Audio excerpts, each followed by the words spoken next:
Hey everyone, I'm Brian. I'm Tyler. And we're Gardener in Love.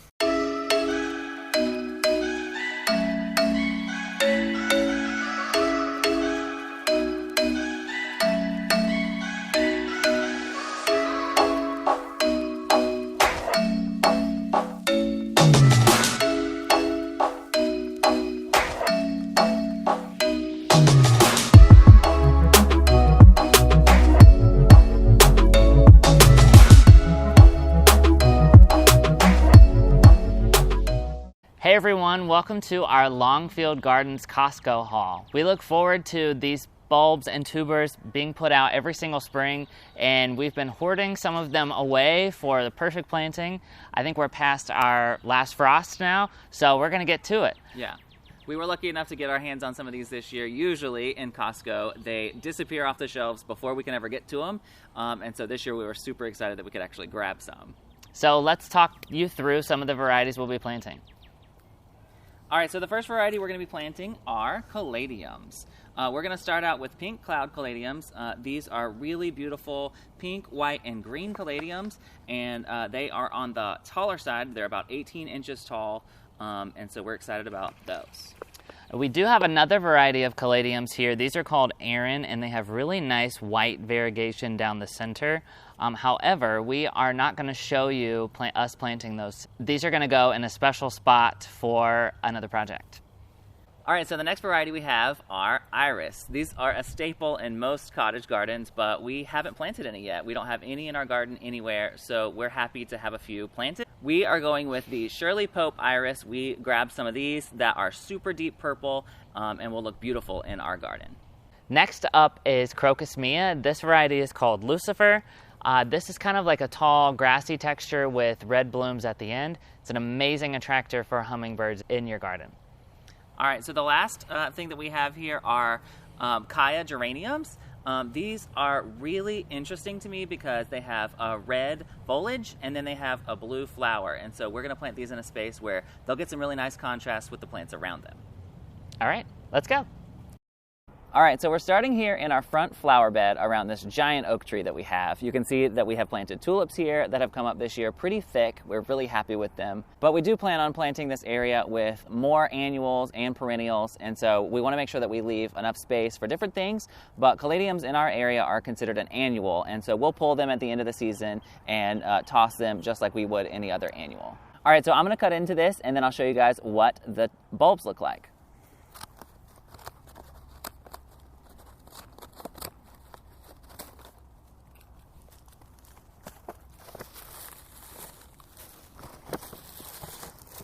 All right, so the bulbs arrive in packaging that looks just like this. There is some, it looks like wood shavings in there just to keep them moist and so that they don't rot. And it comes with about 12 in here. So what we're gonna do is plant them in clumps. I'll probably plant about 3 to a single clump so that we have a bigger show.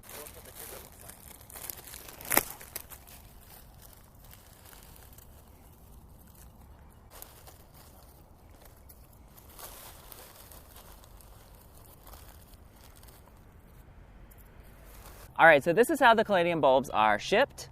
They come basically every year. There's some dry roots on there, but they'll root back out once they get into the ground and they get some moisture. And then we will just plant them roots down into the hole. And then this year they will come up really big for us. So I'm gonna go ahead and get these planted.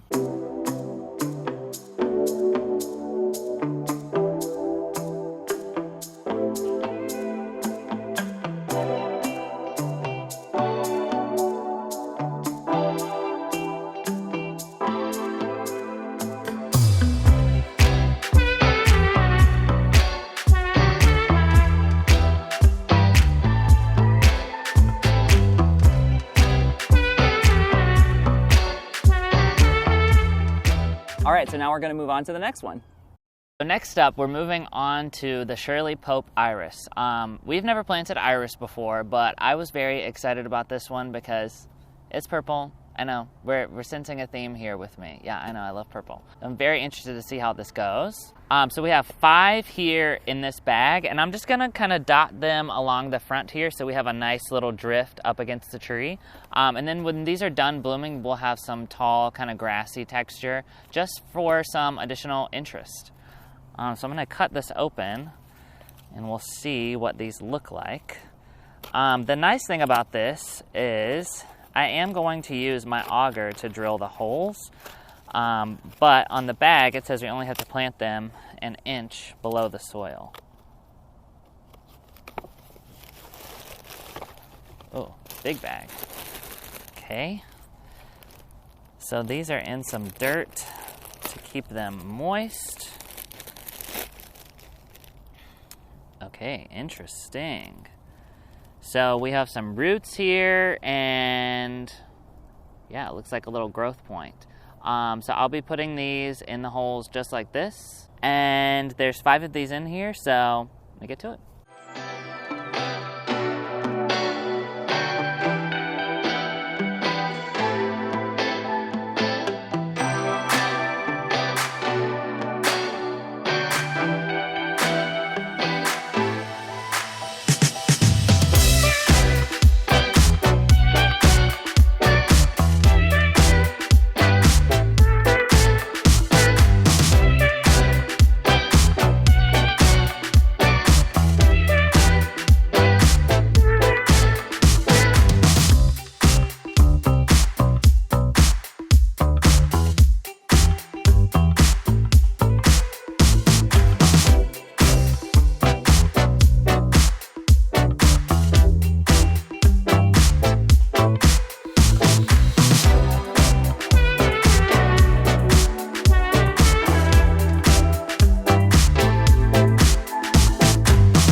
Alright, so we are all done planting in our front yard space, but now we're going to go in the backyard and plant a few more exciting varieties.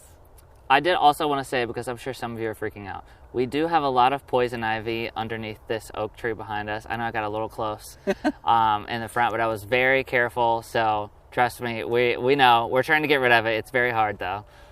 Alright, so let's move to the back. So the next thing that we're going to be planting are our Kaya geraniums. Like I said before, these have beautiful red foliage and blue flowers, and so I think they'll go really great in this spot where we're at now. We have some French vanilla hibiscus in this space that has really giant sort of off-white, pale yellow flowers on it. Behind me we've got some milkweed that is the traditional orange milkweed, and then we're going to plant some bluebeard in this space, so I think there's going to be some nice contrast and interest here. I'm going to start by actually planting these in sort of a drift right in front of me, just so they come up and get really nice. They get about 12 inches tall, so I think they'll fit this space really well.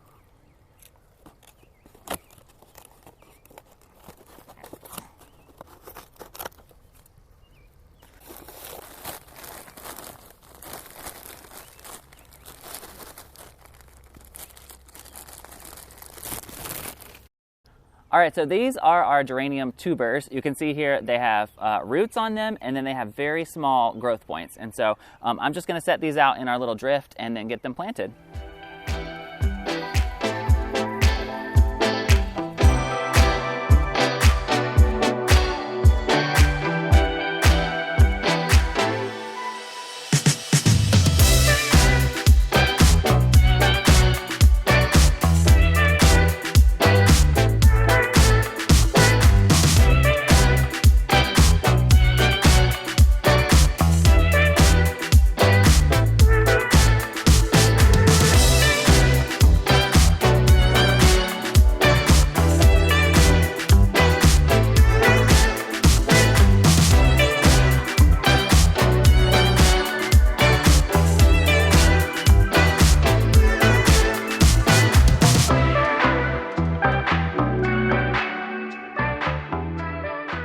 All right, so we got our geraniums planted in this space. I think it's gonna be a really nice drift, and we just have one more.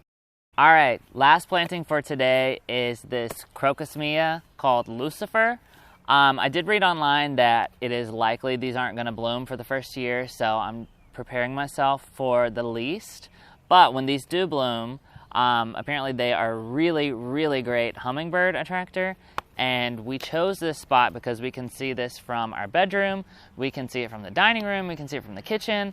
I want to be able to see the hummingbirds as much as possible. There are 60 bulbs or tubers in this bag. What I'm going to do is I'm just going to take my auger and dig 4 big holes and plant about 15 tubers in each hole, just to get like some big clumps. We do have our hibiscus right here that will have white with red centers, so they'll kind of play off of each other. And then right here is the milkweed. So this is just going to be like a pollinator attractor area, and I'm very, very excited about it.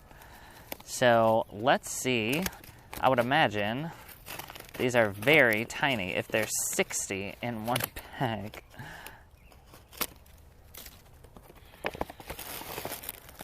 Oh, how interesting. They look like little onions.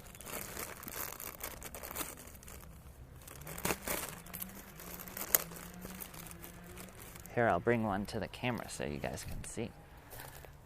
How funny does that look? It looks literally like a tiny little onion, or maybe like a little turnip. Okay, I'm just gonna go ahead and get started. I'm not even gonna bother counting 60 little bulbs or tubers in here, but I'll just be digging some big holes back here and dropping in some clumps.